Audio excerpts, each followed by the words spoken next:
So on to today. We are really pleased to welcome Professor Sarah Pedersen from Robert Gordon University. Sarah's research focuses on women's use of the media, particularly for political purposes. Her sources encompass both historical newspaper archive and social media, and in particular, she's published on digital parenting, Mumsnet, blogging, women during the First World War, and the Scottish Women's Suffrage Campaign. So we're pleased to welcome Sarah, who tonight will be talking about her recent publication, The Politicization of Mumsnet. So I shall hand over to Sarah, and thank you again for coming along. So thank you very much, Alice, for inviting me. And I have some slides which I'm going to share purely so that you don't just have to look at my face for the entire evening.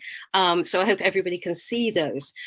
So as Alice said, this event has come around because of my book, which just came out a couple of weeks ago, called The Politicization of Mumsnet.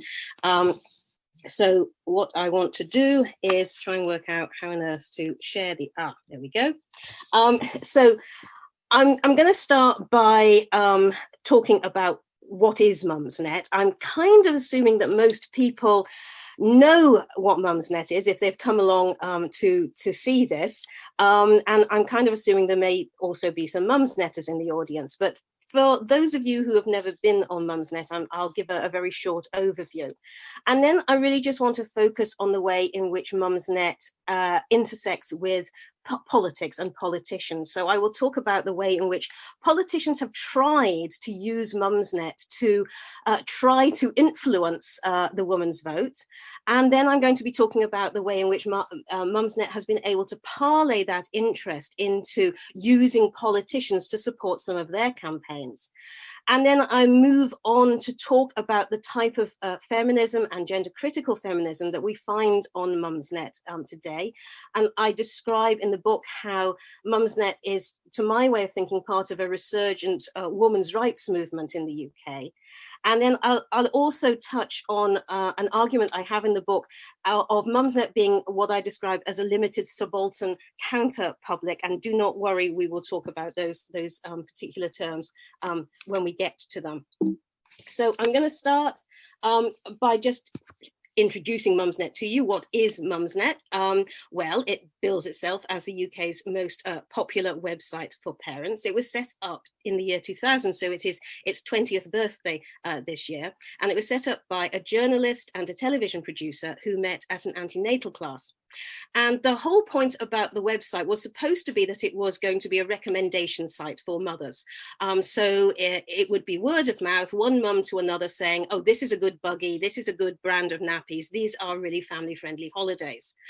However, it really became so much more than that, particularly because of its discussion boards. And you can see there some of the quite staggering figures that the discussion boards have 10 million unique monthly visitors, and there are 43 million words typed on these discussion boards. It's all just purely by people typing into a chat form. So it's now a private limited company with one of the original founders, Justine Roberts, as its chief executive, and it employs over 100 members of staff. We can't really describe it, if it ever was, as a mums and baby sites. Users are not necessarily mothers. They're normally women. There's about 2 to 5% of active users are male, but these are women who are attracted to the site because, I think, of the quality discussion and debate that they have on there. Now, yes, there is discussion about childcare and pregnancy and parenting, but there are over 100 discussion topics. And so you can be talking about the latest television programs, style and beauty, cars recommendations, public affairs, your career, politics, equal opportunities, all sorts of topics. It's particularly known, I think, for its sharp-edged humor, if that's the right way to describe it, as exemplified, for example, in the "Am I Being Unreasonable" topic. This is where a woman will write about something she is absolutely certain that she is not being unreasonable, and she wants to complain about her husband or her mother-in-law or the neighbour down the street who is parking in a very, very annoying way. And so she writes, "Am I being unreasonable?" expecting 100 women to immediately say, "No, of course you're not, dear." So it's opinionated, it's sometimes aggressive, it is rarely dull.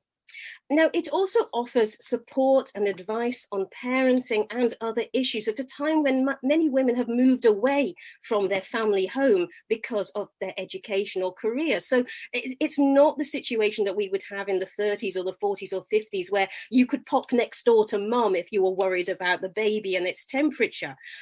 So now women can go on places like Mumsnet to get that kind of advice and support that they perhaps used to get from the next door mother.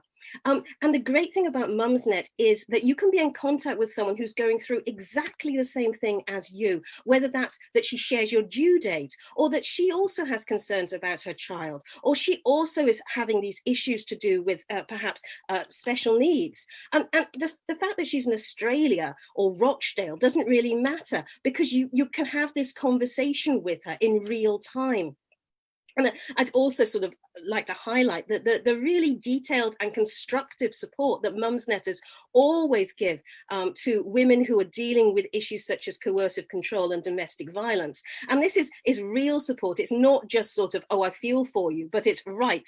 First things first, get the bank details in order, move that money, now ring this number. How can we support you? So it's real and concrete and constructive advice that they give. So, politicians have been using Mumsnet to try and connect with the female voter since 2006. Mumsnet is assumed to be influential with middle-class women in the UK, and they are a key floating voter demographic who also do not make up their minds who they're going to vote for until actually in the campaign. Now, we know that Mumsnet is just generally influential. In America, they talk about the Oprah effect. And the Oprah effect is Oprah Winfrey will have somebody on her talk show to talk, for example, about a book. And the minute she recommends that book, the book flies up the bookseller chart. And I'd just like to say, Oprah, if you're on here today, hello. Anyway, so the Oprah effect is very well known, but also the Mumsnet effect is well known. So if we go back quite a few years now, Mumsnet, somebody on Mumsnet recommended the use of the Waitrose baby bottom butter as a moisturizer. It was a very, very cheap and effective moisturizer, she said. And within days, Waitrose had completely sold out. There was a national shortage because of this recommendation from a Mumsnetter. So it's a reason why it's so popular with advertisers. It's a very targeted audience who respond well to kind of this word of mouth recommendation. So obviously politicians want to see whether or not the Mumsnet effect will work for them. And the first politician to hold a web chat on the site was in 2006. And that was David Cameron, when he was at the time leader of the Conservative Party, who were in opposition. So he was returning from paternity leave, and I have to admit that his web chat was not framed as an important political moment by Mumsnet itself. In the introduction to the web chat, they said, "We know what he thinks about education, the economy, and Europe, but what about the really important stuff? Like, how many nappies exactly has he changed in the last 2 weeks? And does young Arthur favour a 3-in-1 travel system or a rugged off-roader?" So this went up a couple of days before David Cameron appeared on the site. He was going to be there for an hour, and women were invited to submit questions, one question each, to him. Now, questions mostly followed the steer of that introduction. So there were questions about paternity leave and childcare and education and special needs education and reusable nappies. But there were also questions about the NHS, wind power, housing costs, and freedom of speech. There was also, it has to be said, a healthy skepticism about Cameron's motivations for appearing on Mumsnet. Would it be unfair to suggest that you are doing a live event on a parenting website in order to help cultivate a cuddly, family-friendly image which is at odds with your actual voting record, as Krabby Patty wrote? Now, it was massively picked up by the press, which is where this photograph comes from. And there was an overall positive response. So, you know, Cameron had been able to present himself as an alpha male who also changed nappies. And this was seen as a good thing. And from then on, you start to get other politicians thinking, well, I should go on to Mumsnet and engage with these women. So since then, over 100 political web chats have occurred on Mumsnet, mostly by ministers or shadow cabinet ministers, many of whom have responsibility for the women, education, children type of portfolio. And we've had politicians from every possible political party, both Labour, Conservative, Lib Dem, but also the Greens, the Women's Equality Party, the SNP. They have even had Nigel Farage, and whatever party he was the leader of at the time. Now, it has to be said that the Nigel Farage web chat was, how can I put this, a complete and utter car crash. And actually, you know, you should go on and read it because it's humorous. But they have all gone onto Mumsnet. And this particularly happens during election times, when the leaders of the political parties all turn out to woo, and I use the term advisedly, to woo the female vote. 2010, the general election was even called the Mumsnet election by the press, reflecting the number of times politicians popped up on Mumsnet. Now, most of these chats have followed the same format as the original Cameron chat. Engagement on the themes highlighted by the politician, but with wider ranging questions as well. And what's important is it's backed up by a mixture of personal experience, but also detailed research. I mean, this is one of the key things about Mumsnetters. They like to do their research. And so their question will reference a sort of an obscure white paper that's been handed into the government, a tweet by some backbencher, possibly reference something that happened in the White House this morning, and an article in a Hungarian newspaper. They really do like their research before they put forward their question. And at all times, there is a healthy skepticism about the politicians' motives. So this, of course, brings us on to Biscuit Gate. So much coverage of the Mumsnet web chats is in a jovial and trivializing tone, very reminiscent actually of the way in which newspapers used to cover the suffragettes' demand for the woman's vote as a kind of a sort of last minute, oh, here's something funny to say. And I think this is very much exemplified by Biscuit Gate. So in October 2009, the then Prime Minister Gordon Brown came onto Mumsnet. He wanted in particular to talk about his new child tax credits. What he did, however, was he failed to answer a question about his favourite biscuit, despite it being asked 12 times throughout the chat. Now, the reason for this was it was a real rookie mistake on the part of Brown. He was not looking at Mumsnet. He was not looking at a computer at all. Justine Roberts described how he came into the office and he had a special advisor who went on the site and was on the computer. And instead, Gordon Brown set off to the side, surrounded by piles of policy. And it was the special advisor who read out questions to him and then typed in his answers. And it was the special advisor who decided not to mention the biscuit question. And so it just went on, sort of Paxman style. Mumsnet has just started to ask it in a sort of this is an easy question. Why are you not answering this question? And he just wasn't. But also, and I think he exemplifies some of the more difficult politicians who've come on Mumsnet, in that he just wanted to broadcast. He was not interested in a debate or a discussion with these women. And Roberts describes him as obsessed with the idea that the only thing that women could care about was his child tax credits, and that women only focused on children. And she just described him sitting there just wanting to talk about the child tax credits. So, of course, newspapers had an absolute field day about this. But in particular, not only did they talk about Gordon Brown, but they talked about who were these women who, when given the opportunity to ask the Prime Minister important political questions, instead focused on this trivial question of biscuits, and it completely ignored the very many political questions that had been posed by Mumsnetters.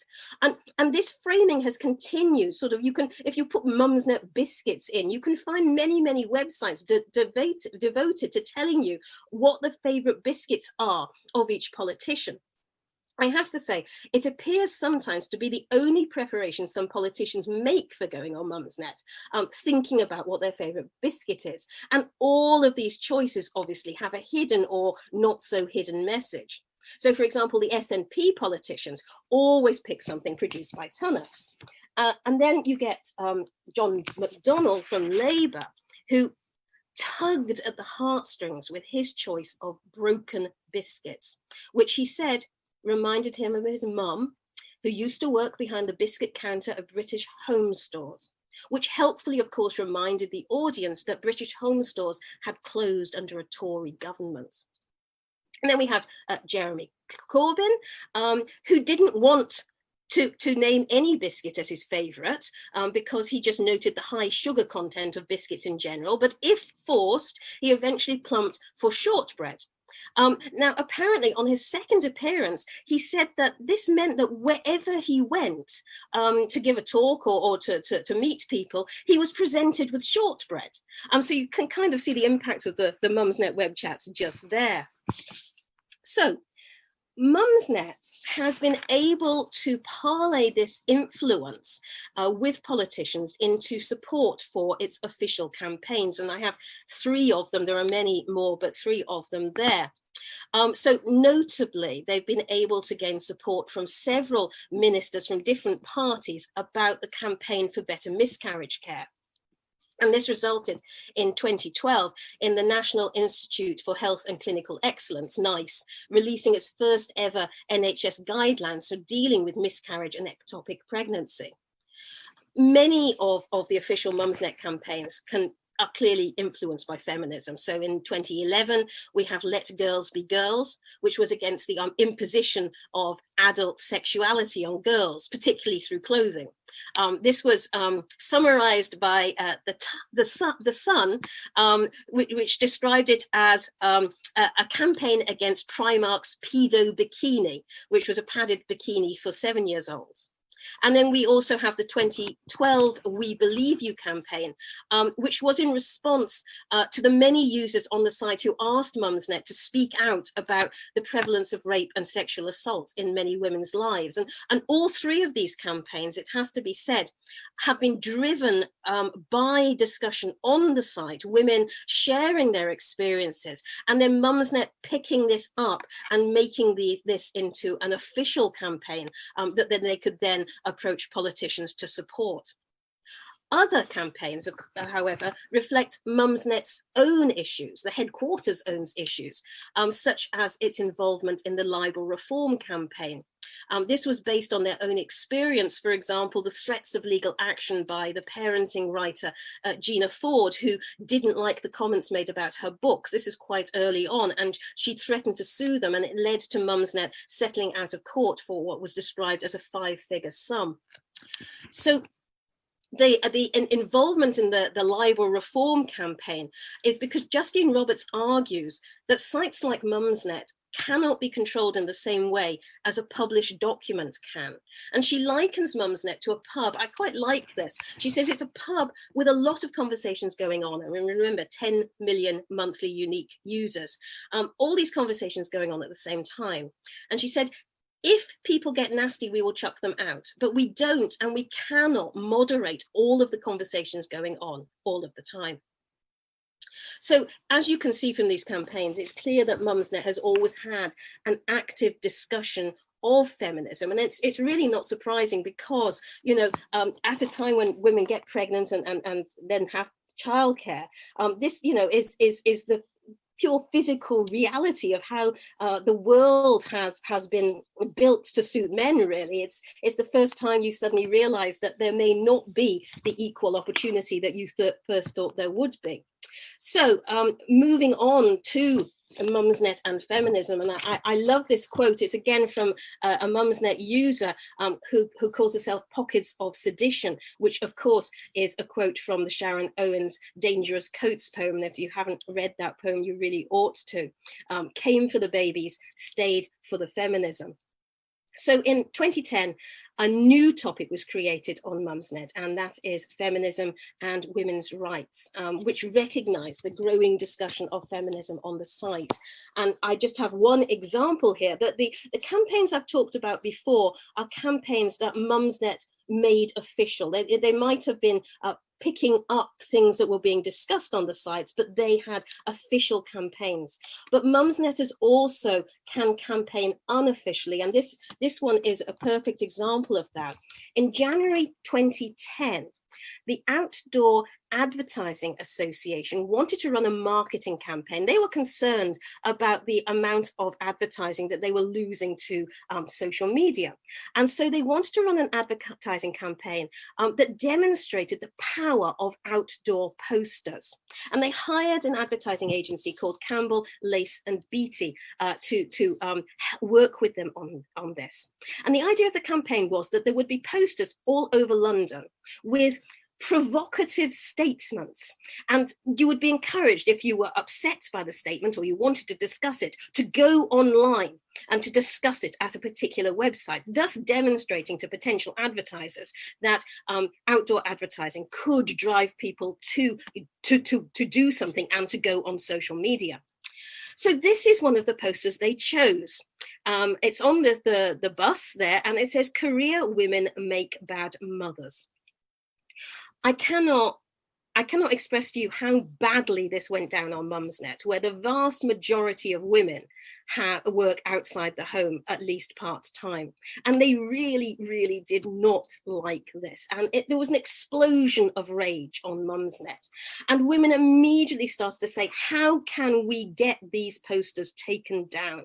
And they exercised their professional knowledge. There were women saying, right, well, I'm a public relations director. This is what I would do. I'm a journalist. I can write about it. I'm going to go and tweet about it on Twitter.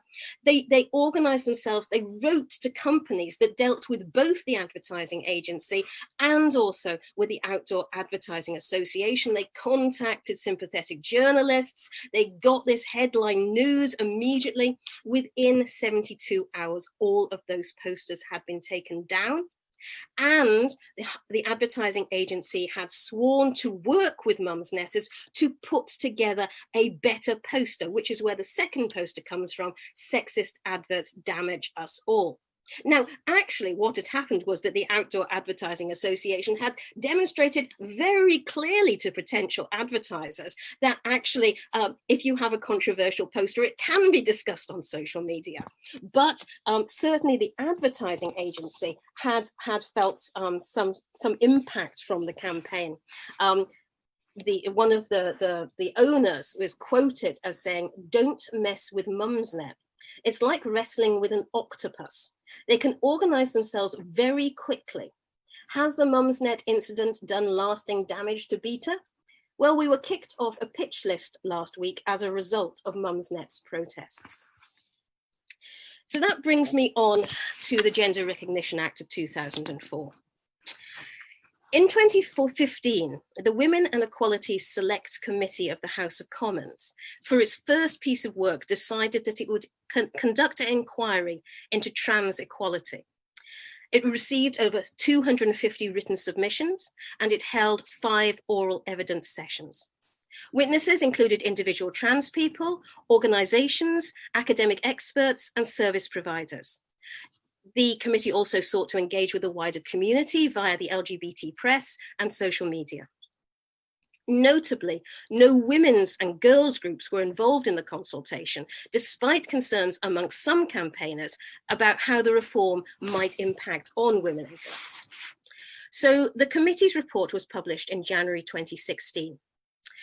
The recommendations included the need for better service provisions, for example, in the NHS, the need for improved confidence in the criminal justice system. In particular, however, it recommended the reform of the Gender Recognition Act of 2004, which it felt pathologized trans identities.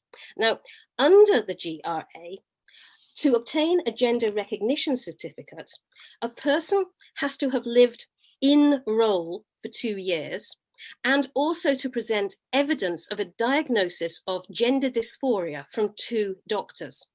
The committee recommended that this was removed and that the Act be updated in line with the principles of self-declaration, meaning that a gender recognition certificate could be accessed more quickly and speedily. The committee also recommended that the 2010 Equality Act be reformed. The Equality Act has 9 protected characteristics. Sex is one of them, and gender reassignment is another one. And the committee recommended that this become gender identity. In its response to the committee, the government rejected the recommendations for reform of the Equality Act. They thought that the current terms were adequate. They accepted that much work was needed to be done for better service, for example, in the NHS.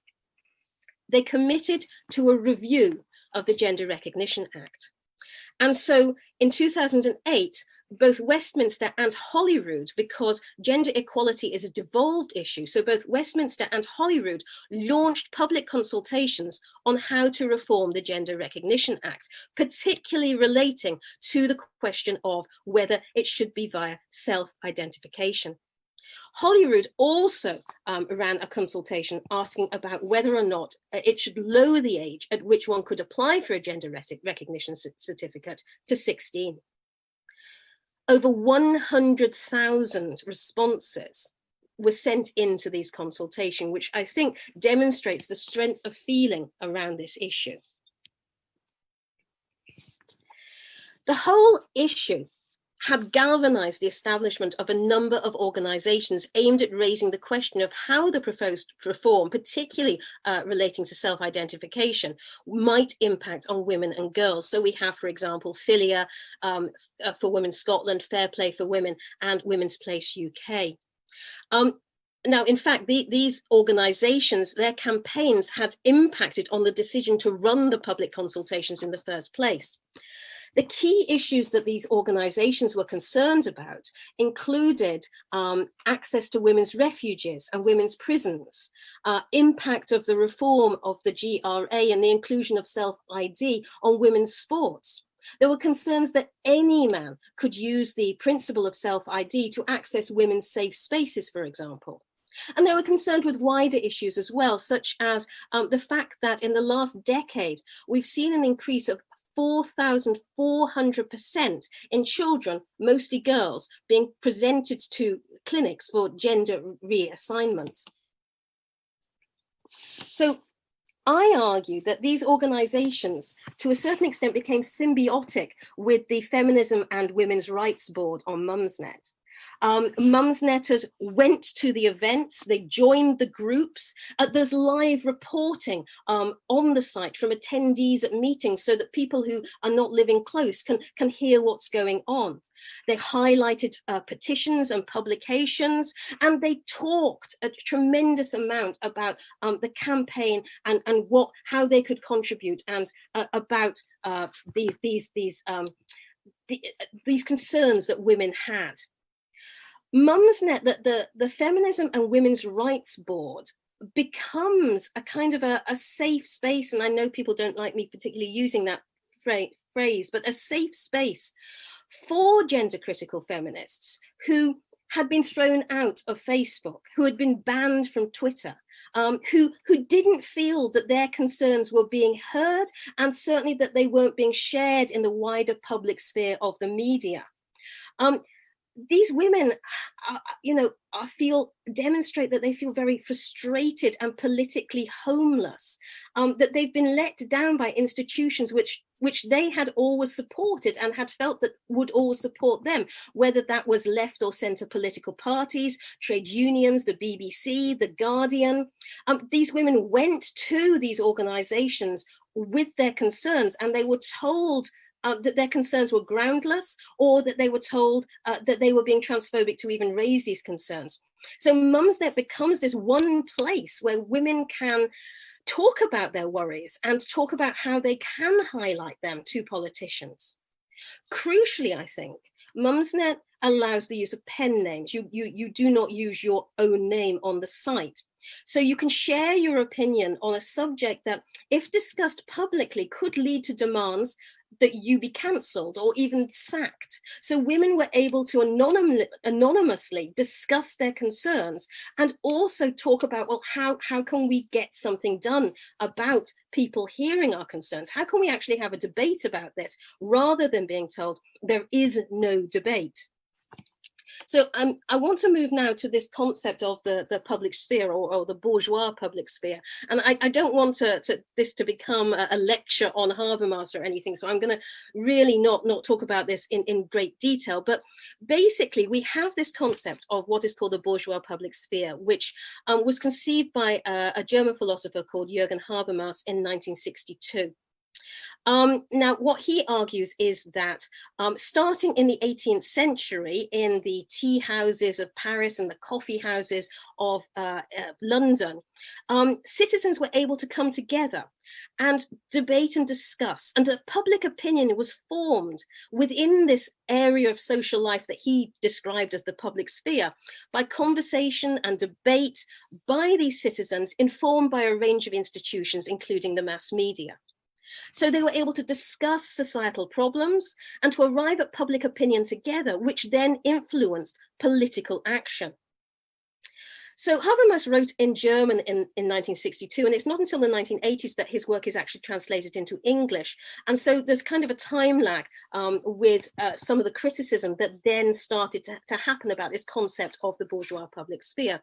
And I think the first thing to emphasize is the concept of bourgeois, which immediately, if you look at these lovely gentlemen in the picture, it immediately sort of says middle class. And then it's this idea of citizens coming together. Because, of course, women were not citizens in the 18th century. In London, if you were going to a coffee house as a citizen, you would be a man, and a middle class or upper class man at that. Women did not get the vote in the UK until 1918, and they did not get the vote in France until after 1945. So women were not citizens stepping into the public sphere. So in other words, we have race as well, and class and sex, all acting as axes of oppression, keeping people out of the public sphere and therefore unable to influence public opinion and political action. Now, one of the feminist critics of Habermas is Nancy Fraser. And in 1992, she came up with the idea of subaltern counterpublics, kind of underneath the overarching public sphere. She argues that there are, in fact, many different public spheres which feed into this overarching one. And this is where counter arguments to the dominant public opinion can be circulated, and where agitational activities can be trained for and supported. So she identifies, for example, the second wave feminists in America, the women's libbers, as one such subaltern counter public, where they aspire to disseminate their debates and their arguments into the main public sphere, but they were in this counter public talking to each other and then trying to agitate for the people in the wider public sphere to hear them. So this is why I suggest that possibly Mumsnet, or at least Mumsnet, the feminism and women's rights area of Mumsnet, could also be described as a subaltern public sphere, where women have gone because they have been kicked out of the public sphere. So they can reformulate interpretations that are in opposition to the dominant discourse on Gender Recognition Act reforms in the public sphere, as represented by the dominant voices in the media, such as the BBC or The Guardian. But it also, I would argue, affords these women a training and a support ground for agitational activities. And I have two examples of them here. On the left is a picture of Helen Watts. Now, Helen Watts was a girl guider, and she had safeguarding concerns about guiding's new guidelines. Sorry, lots of guide there. But Girl Guiding had brought out new guidelines regarding the inclusion of trans girls in activities, and in particular in taking guides away on camp, which recommended what Helen Watts described as a culture of secrecy, that you were not supposed to tell parents or give parents any information about this. Helen Watts was very concerned about this, and she went on Mumsnet to share her concern. She went onto the feminism and women's rights boards. And of course, because she was anonymous, she actually used the name Agnes Baden-Powell, who was the founder of Girl Guiding. And on Mumsnet, she meets other guiders and brownie leaders who also shared her concern. And she started talking about, well, what could they do? And it's at this point that she decided to move to a Facebook page with people to talk about what they're going to do. Well, the problem there is that Facebook doesn't allow you to be anonymous. And instead, she and the other people in the group shared their names. And they were joined by someone who did not share that, was not sympathetic to their concerns, and who outed them to Girl Guides. And so Helen Watts was asked to leave the Girl Guides. And as you can see from this, her story was picked up by the press, including the Times and the Daily Mail. So that's one example of the way in which somebody has gone to Mumsnet and tried to organize to do something about their concerns, and then has stepped into the public sphere of the mass media. On the other side, we have a photograph of one of the people involved in the Man Friday events. Now, two Mumsnetters, Amy Desir and Hannah Clark, announced that they were going to identify as men. Now, what they wanted to do was to demonstrate the problems inherent with new advice that had just been released by Swim England in 2017. Swim England had told all swimming pools in England that they should now act on the assumption that users can self-identify and use the changing rooms of whichever sex they wished. So Amy Desir and Hannah Clark say, right, we will demonstrate the problems with this. We will identify as men. And so the first event took place in Dulwich swimming pool, where there was a men-only event, and Amy and Hannah turned up and declared that they were men. And they insisted on going for a swim in the men-only event, to the distress of the men that were there, particularly because, and I'm not using that photograph, but they went, they just wore men's swimming trunks, so they were topless. And of course, this was like catnip to the press. So there were a lot of photographs in the press with towels very carefully arranged to cover their top half. But again, it's this agitational activity that's being taken into the mass media, the public sphere, by something that's been started on Mumsnet. So a lot of Mumsnetters wanted to get involved with this, either if they were not available to attend the next event, by writing to their local swimming pool and asking whether or not they also undertook these new advice from Swim England. Or about 20 Mumsnetters arrived at the swimming ponds in Hampstead Heath. Now, Hampstead Heath has 3 swimming ponds. There's a men-only one, a women-only one, and a mixed-sex one. But the previous year, Hampstead Heath had announced that the women's pool would now be open to anyone who wanted to identify as a woman. They didn't make the same statement about the men's pool.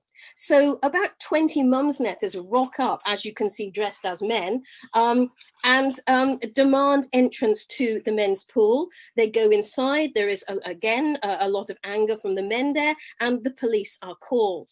And again, there's a lot of publicity, not just in the British press, but actually in the European press as well, covering this event.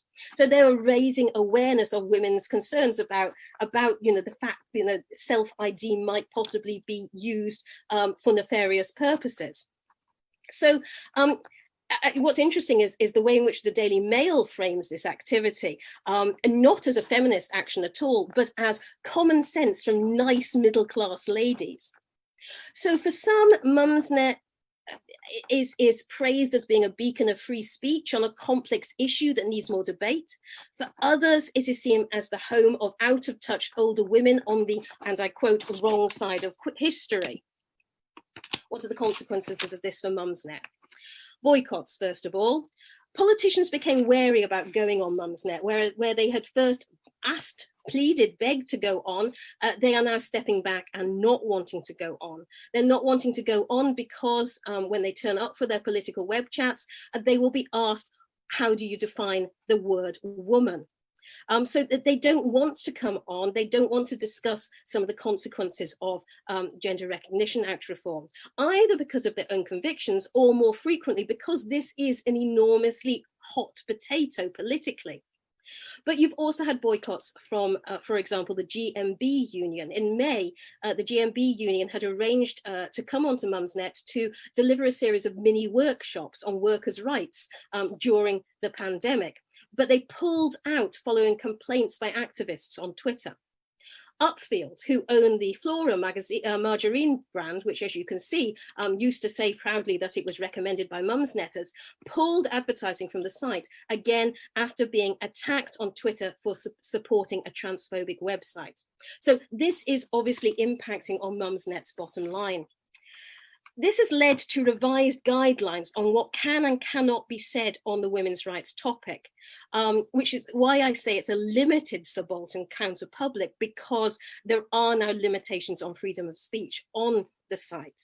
However, it should be noted that the revised guidelines are not just they take both sides of the argument into consideration, and they include words to which gender critical women object, such as cis and TERF.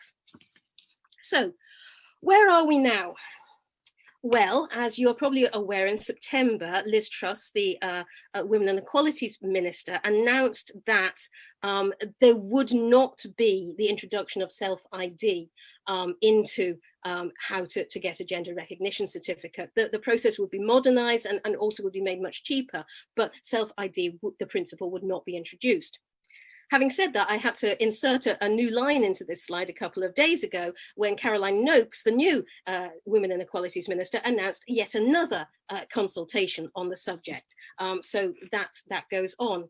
The gender recognition bill in Scotland is currently paused because of the coronavirus, but I expect it to be, again, a hot political topic next year when we have the May 2021 elections. However, to a certain extent, Mumsnet has been saved by the fact that the debate has moved into the public sphere. Whereas Mumsnetters 2 or 3 years ago sort of could go for months on one Janice Turner article, they're now finding that the subject is being addressed by all sections of the media. And it is now also being discussed on places like Twitter, which to a certain extent has taken the heat off Mumsnet. But there is still an enormous amount of discussion of the topic on the site. But I'd also, like to point out that it's not a one-issue site by any means. Just looking on it today, there's a campaign about the lack of availability of termination services in Northern Ireland. There's a campaign discussing criticism of the child maintenance service, and also a lot of support for the Fawcett Society and Stella Creasy's equal pay bill.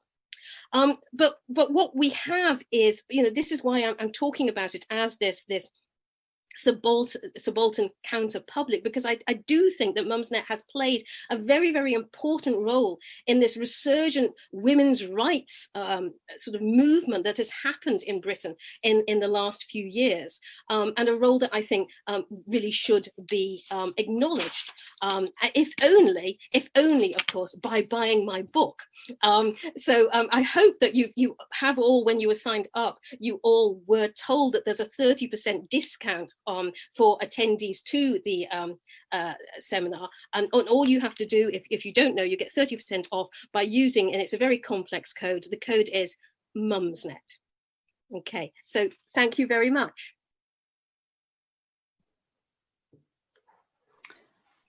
Thank you, Sarah, that was great. And we've had a fair few questions coming into the chat, so if people have questions as we're going on, please just pop them in the chat box, and we can get started. So I think the first one we could maybe begin with is Mumsnet representative of Middle England, in quotes? Oh, difficult one. I don't think, I mean, I don't like this idea that I mean, in the book, I push back against the idea that there's a woman's vote, or that there's a Mumsnet voice, because there are many, many different voices and different people on Mumsnet. So but what I think is that politicians and advertisers certainly think that Mumsnet is representative. So I don't think it's something that Mumsnet would claim itself, but I think it certainly has that image, both with politicians and the media, really. Okay, thank you. Were all Mumsnetters in agreement with the anti-trans argument? Was there any netter in favour of trans inclusion? No, absolutely. I mean, I haven't really talked about that. I didn't have time to, but in the book I talk about the fact that there is never one voice on this, and there's a lot of irritation with the way in which the trans issue has sort of dominated discussion, both in the feminism topic, but also in things like the politicians' web chats. So that there is actually, you know, a lot of women who are tired of that discussion and don't want to have it, and there are others who are on absolutely the opposite side and are very pro self-ID, for example. There are mothers on the website who have children who are trans, and this is one of the reasons that Mumsnet says that it needs to make sure that the debate is always conducted as you know, politely as possible, because it realizes it has a duty to support women who are on both sides of the argument. Thank you. And kind of linked into that, we have a question about, more broadly, and can you comment on the transphobia of Mumsnet? Okay. Can I comment on it? Okay. What I always say about this is that I think, and I said right at the beginning, that Mumsnetters are people who like to do research. This is something, you know, whatever the topic is, whether it's best choice of nappies or whether it's something to do with Donald Trump or it's something on this particular issue, they really go and they do their research and they investigate and they read obscure journal articles that I couldn't get any of my postgraduates to read. They will have read them, and they look at the latest medical reports, and they really do engage in this. And so I think what gets them annoyed is when they're told that on this particular subject there is no debate. And so I don't say that they are transphobic. They want to debate the subject. They want to, you know, have discussions. But the problem is that they're being told no to even to have a debate, even to have a discussion is transphobic. Thank you. Slightly different angle here. So I believe that the gender debate has largely caused Mumsnet many problems that they would rather not have. Do you find it interesting that they chose not to have a feminism board on Gransnet and have resisted calls for one to be created? I think certainly, well, I think it has caused problems, but I also think it's given them a unique selling point, a USP. You know, I mean, throughout the history of Mumsnet, when you read a lot of the interviews with Justine Roberts, she has said again and again, and on various different issues, that she is determined to have freedom of speech on Mumsnet. I mean, this is why she's so involved in the libel reform campaign and things like that. And so I think that the discussion has benefited Mumsnet in some ways. When you look at the statistics, and again, I can't tell you exactly what they are, but the statistics showing how many women now access the whole site coming just through the Feminism and Women's Rights Board. A couple of years ago, Mumsnet actually put up a question themselves on their, you know, official Mumsnet part of the site, saying, tell us why you come on Mumsnet. And something like 75% of the answers said, I come on because of the feminist discussion. So they can't possibly see the feminist discussion as that problematic because it is bringing so many women in. But yes, I can imagine that if they're already fighting an issue on one front, that perhaps they wouldn't want to set it up on Gransnet as well. And to be frank, the whole Gransnet, Mumsnet thing puzzles me slightly. Nobody says on Mumsnet, oh my goodness, you're 55 years old, you really need to go over to Gransnet now. There are lots of grands or women of that age who aren't grands at all, who are still active on Mumsnet. So I think they just conceived of as Gransnet as being different. Thank you. Okay, we have, okay. To what extent does the design of the platform itself, so long form, no ability to like, read in temporal order, promote discussion? How does it tie with consciousness raising techniques such as those from second wave feminism? A lot of people do complain about the clunky style of Mumsnet. I mean, you know, it's been there for 20 years, but every time they try and update it, there's enormous sort of oh no, no, don't do this. I liked it the way it was before. Yes, it certainly is. It's a very linear form. It's difficult to link back. I mean, often when you're reading things, you really want to like something or to comment directly to that poster. And then there are certain things they've introduced now where you can actually put the poster's name and they will at least be told that you've just written to someone. But yes, it is problematic. And I think that but having said that, you can sort of say, oh, you know, it doesn't work well, but actually it's working really well. So I can see that sort of, let's not mess with something that does actually work. Thank you. Again, please feel free to pop questions in the discussion box or chat box or whatever it's called. We have a comment, I suppose, here. Caroline Noakes chairs WESC. She's not a minister and they're not doing a consultation. It's a call for evidence on government proposals. I don't know. Sorry, yeah, okay. Yeah. Okay. Let's see. Again, I suppose related to the last question, how does Mumsnet intersect with ideas of third wave feminism? Oh, right. Okay. Now, I have to say that I'm not a complete adherent to the concept of waves of feminism, because I think that waves of feminism is quite an Anglo-centric way to approach feminism. And I also think that it misses out some of the important work that was done by women in the 20s and 30s and the 50s. But for those of you who are not au fait with the concept of waves of feminism, the idea is that we have at least 3, maybe 4 waves. The first wave being kind of what you would call the suffragette wave, where women campaigned for the vote. And then everything goes quiet, which is the bit I object to. And then in the 60s and 70s, we have second wave feminism, radical feminism, where women are fighting for sort of women's lib. And then you get the third wave of feminism, kind of the 80s and 90s and onwards, which positions itself as sort of looking at the first 2 waves and saying, these waves were really for white middle class women, and we can do much better. And can we move on and have a feminism that recognizes, or rather feminisms, I think, that recognizes that the problems that a woman in New York is facing is not the same as a woman in Baghdad. And this is also a part of intersectionalism, and you have this third wave. And sometimes we're talking about, well, is there a fourth wave, which seems to be very much an internet-based wave, and you could see Me Too, for example, being attached to those waves. The problem with the wave theory is, especially sort of second, third, and fourth wave, is this assumption that the first thing you do in a new wave is kind of you react against the old wave. And you know, there are women who very clearly identify as radical feminists, which would be second wave, who are on Mumsnet, who are, you know, wherever. So I don't like the idea of waves, and now I can't remember what the question was.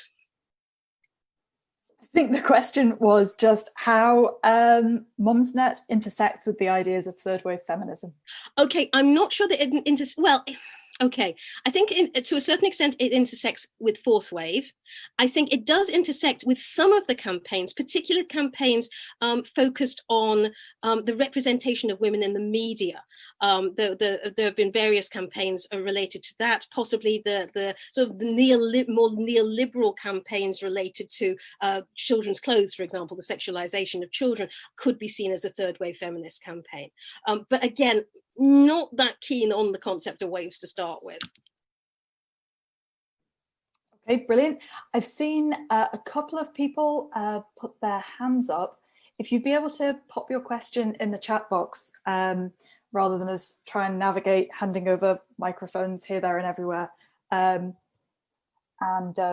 we can just wait a few moments.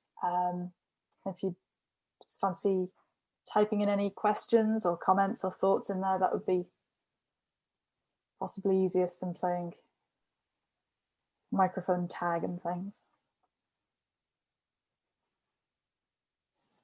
So we've got some comments coming in saying thank you for a really excellent talk, fascinating discussion.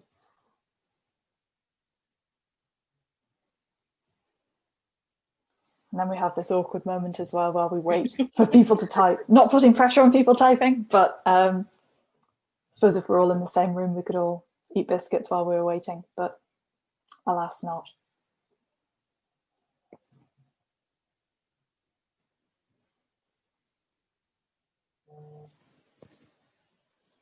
Somebody has raised their hand. Zoe K. I can't actually see the chat, so I can only see that people are Okay. raised their hand. Let's see.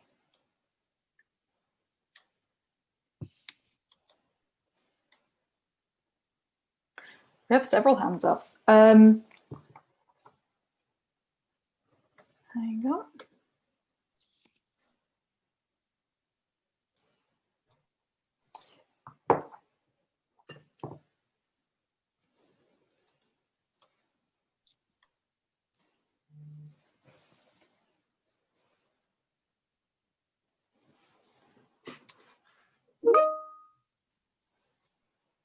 Oh, Suzanne's just said the chat function isn't working. Oh, that would explain the hands, wouldn't it? Let's see if we can get this working again then. There we go. Would somebody mind testing that and seeing if that works? Yes, success. Okay, so feel free to come and pop your questions in. We have a lot of test comments coming through.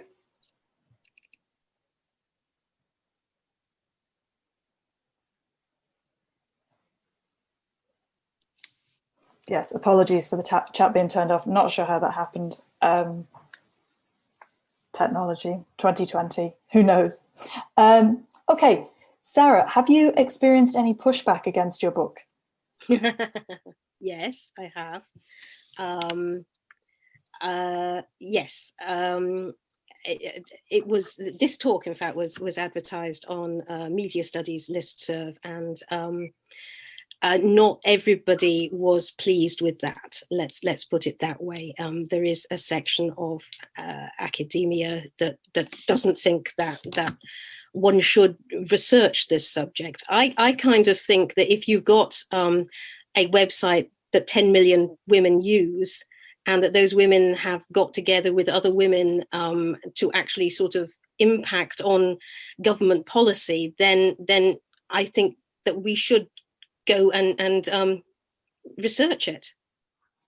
So I don't think that we should be saying people shouldn't research a particular area. It's really important that academics research everything. And yeah, so that's my answer to that. Thank you. And apologies for those who are trying to tell us about the chat not working. Obviously, with the chat not working, you didn't know, so apologies for that. Do you think that other women-centered platforms like Over It and Spinster will take off? Well, I don't know. I mean, I do talk about Spinster on the website, and I know that some Mumsnetters have gone on to Spinster. But I think that they absolutely fulfill a particular purpose. I think that the thing that Mumsnet does is that it offers so much. I mean, I like to think of Mumsnet as almost like a replacement for every single magazine you could ever read. And that means it's got stuff from Cosmopolitan and Woman's Own and Spare Rib and Spectator, and it's all there. And you can, and I have often spent a tremendous amount of time on it, reading all sorts of fascinating things.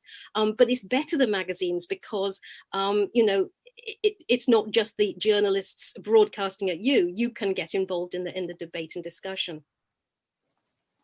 Thank you. How do other, quote, protected characteristics intersect with the issue of feminist issues on Mumsnet? Well, Mumsnet has quite recently introduced a section for Black Mumsnetters, and there was a tremendous amount of discussion about that. Some sort of feeling that that was almost ghettoizing, but others feeling that they needed a safe space to discuss. So it's interesting that that's come quite late on in the site's sort of life. It's only been in the last couple of months. So that's been a really interesting sort of move. Mumsnet is always looked at as being terribly middle class, although Justine Roberts herself pushes back against that and says that lots of users are from working class backgrounds, but it does have a reputation as being sort of very white and very middle class. there's a couple of people have sort of sent private questions to me. Somebody's asking what Mumsnet can do to attract new users, given that Facebook has shown that the younger generation don't want to use the same platforms as their mothers. And that's absolutely true. I mean, Facebook is full of people of my age now, and you know, young people these days are elsewhere. Will Mumsnet therefore inevitably fizzle out as a force? I don't know, because I think it does have that USP that I really haven't talked about childcare and parenting and, you know, conception. And I think that is something that it does offer to a younger audience, that there's sort of like this enormous amount of information and support and advice that you can get on Mumsnet about those, you know, having children, and young women in their 20s who are looking for that sort of information. If you Google anything, you know, to do with, you know, best brand of nappies or breastfeeding versus bottle feeding or whatever, Mumsnet will be on several links on that first page. So I think that, you know, that still sort of drives people coming on. And, you know, as that quote said, came for the babies, stayed for the feminism. Thank you. We have a couple of questions. I'm going to put a couple together here about the use of space. So why are a sizable number of Mumsnet users not willing to respect disabled people's facilities while so passionate about female-only spaces? And related to that, why do people not like you using the term safe space? Well, okay. Well, the safe space thing relates to the discussion I was referring to earlier, where some academics felt that this was not an appropriate book or appropriate conversation, and they objected to my description of Mumsnet as a safe space for women to discuss these issues. They thought that was appropriating the term. I don't agree, but that's where we are. There are lots of things on Mumsnet that you can object to. Women's use of disabled toilets for either reasons, or because they've got a kid that needs to go, or for their own reasons, is disabled toilets is one of those issues that kick off on Mumsnet. There are a lot of them, but that is definitely one of them. I'm not here to defend Mumsnet or Mumsnet's opinions, but it's certainly a broad church of opinion. There were even a couple of people who like Nigel Farage. Okay, thank you. Where are we? How much do you think the criticism of Mumsnet is still centered in minimization and trivialization of motherhood as both a heavily judged and morally infused sphere? Oh, what a great question. And absolutely, yes. This idea that silly mothers shouldn't be bothering their heads about anything apart from nappies, that they shouldn't have an opinion on politics, that they, you know, the minute that you get pregnant, you're supposed to just be absolutely transfixed on this one thing. And I think, you know, that's what annoys me so much about some of the politicians who come on, who don't want to discuss any of the wider political issues. They're just there to push their particular issue, their particular policy relating to pregnancy or childcare or whatever it is. Yes, there is this minimalization. You're supposed to sort of snap back, just like celebrity mothers do, and to have a beautiful figure immediately. The kinds of mothers that we see in the media are these kinds of celebrity mothers. We don't see you know, the ordinary mother and what she looks like and what her concerns are. So yes, I absolutely agree with you. This sort of a Mumsnet, you know, has become almost just a shorthand for, oh, those silly women on the wrong side of history for whatever reason. Related to something you just mentioned about the kind of portrayals of mothers in various spheres, do women who are not mums access Mumsnet, and do they feel represented? Lots and lots of women who are not mothers go on Mumsnet, and yes, you know, you can go on Mumsnet for a long time and go from discussion of style and beauty to television program reviews to books to feminism and women's rights, and never see anybody mentioning children whatsoever. So absolutely, lots and lots of users of Mumsnet don't have children, don't want to have children, or are old enough that their children have moved away from home. And Mumsnet, I think, has really outgrown that concept of it being anything really to do with parenting, although it still calls itself by parents for parents.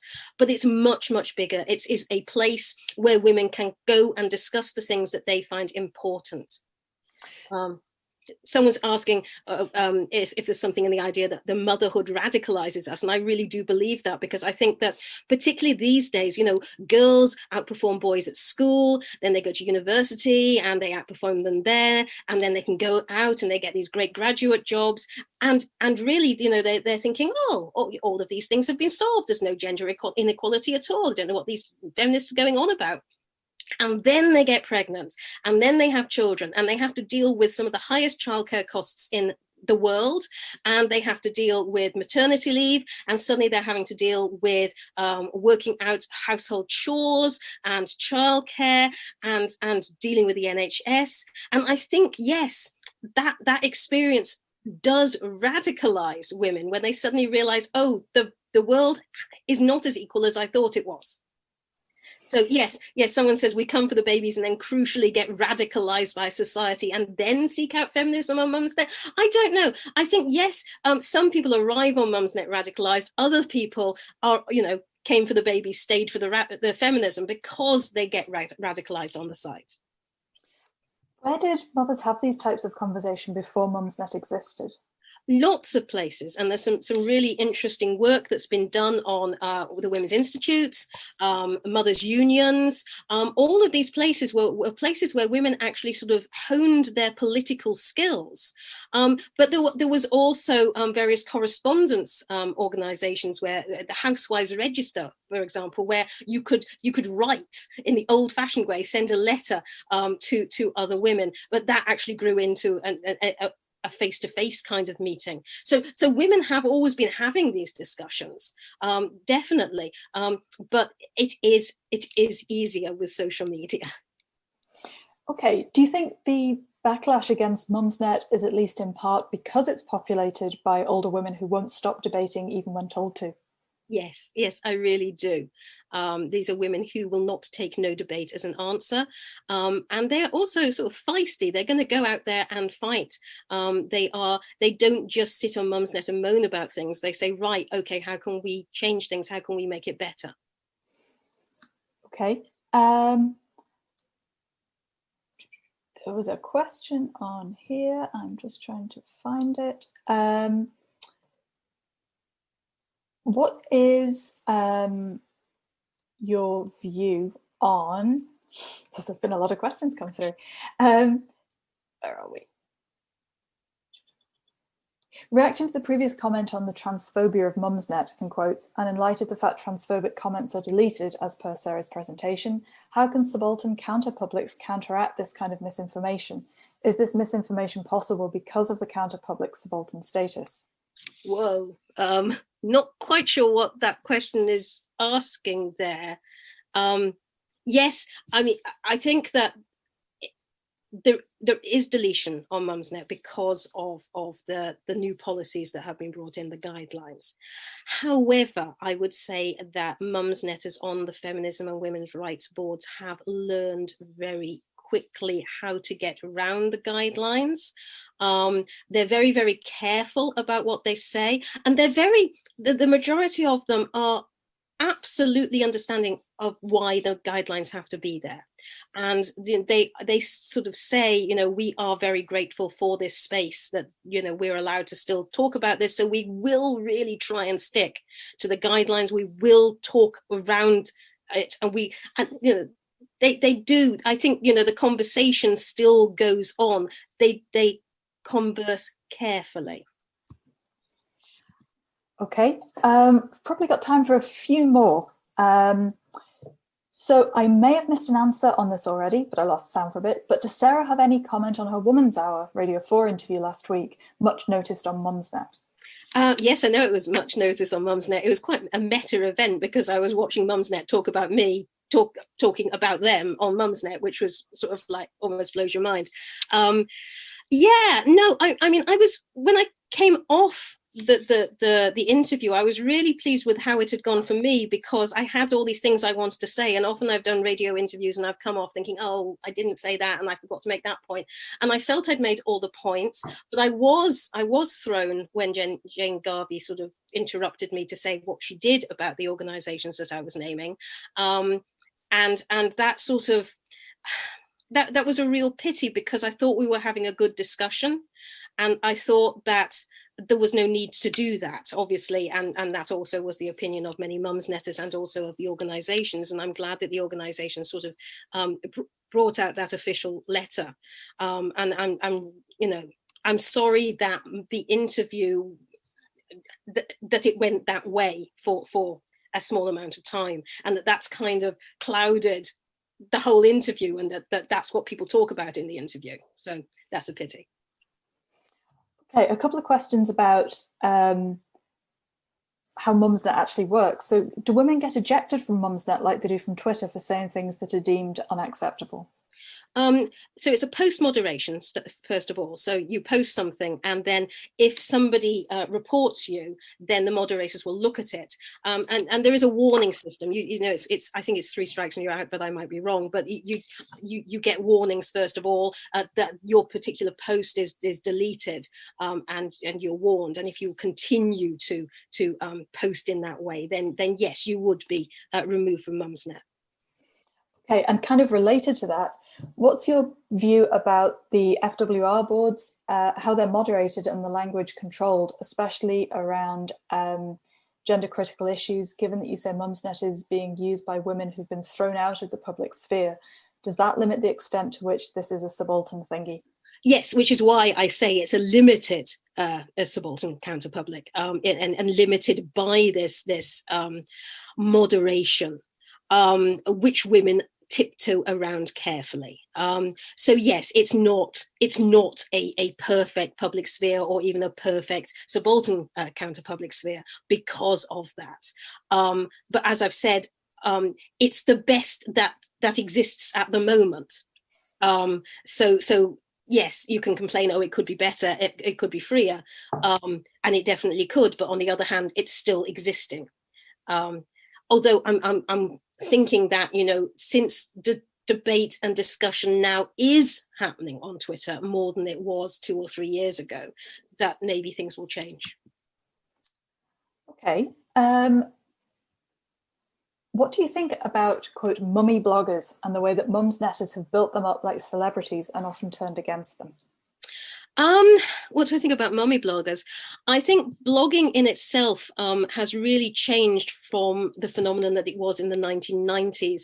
Blogging used to be this kind of communitarian, I'm going to give you my opinion, which is going to be subjective, and I will almost glory in it because it's subjective, and it's going to be on a really important thing that I know about and I don't feel is being covered in the mainstream press.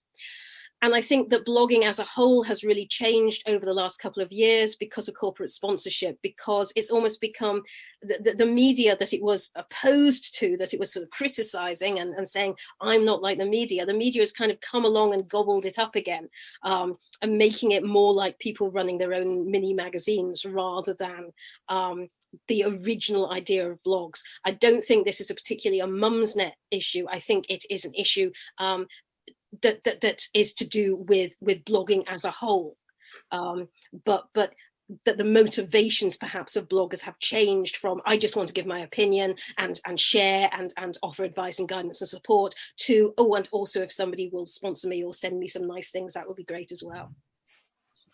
Okay, we'll probably go into the last couple of questions now, so apologies for those that we haven't been able to get to. Lockdown / post-lockdown / new lockdown has made in real life, quote, radicalized by Mumsnet feminist group harder to meet up. Is discussion more generally on Mumsnet thriving even more as a result of our more isolated lives? Yes, I think it is. I mean, I'm doing some research at the moment about the discussion of COVID-19 on Mumsnet. And again, my goodness, these women are researched, really sort of pulling out medical journal articles that I don't even understand, and discussing them intelligently. So yes, I think COVID-19 has enabled women, not enabled women, but forced women to go onto Mumsnet to talk about things that are really worrying them. So Mumsnet has been great for an outpouring of concern and worry and anger. And I think that that's something that we don't talk about enough, women's anger. And I think that Mumsnet allows women to express that anger that perhaps they are unable to express in their own homes, with their children and maybe their partner as well. But they can go on Mumsnet and they can express it. And I think it is playing a really important role in allowing that outpouring to be somewhere. Thank you. Okay, and I think last question really.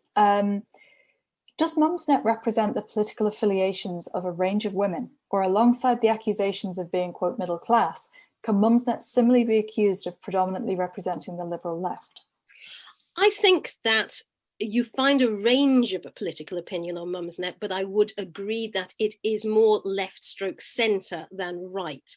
But as well as a very, very long running thread called Westminster Enders, which tends to take a very left centre approach to politics. You also have, for example, the Brexit Arms, where Mumsnetters who are very excited about Brexit and its possibilities all gather together to talk and to support each other. Now, I think that they are in a minority, but you do find that opinion on Mumsnet just as much. I mean, as I said, there were people who like Nigel Farage.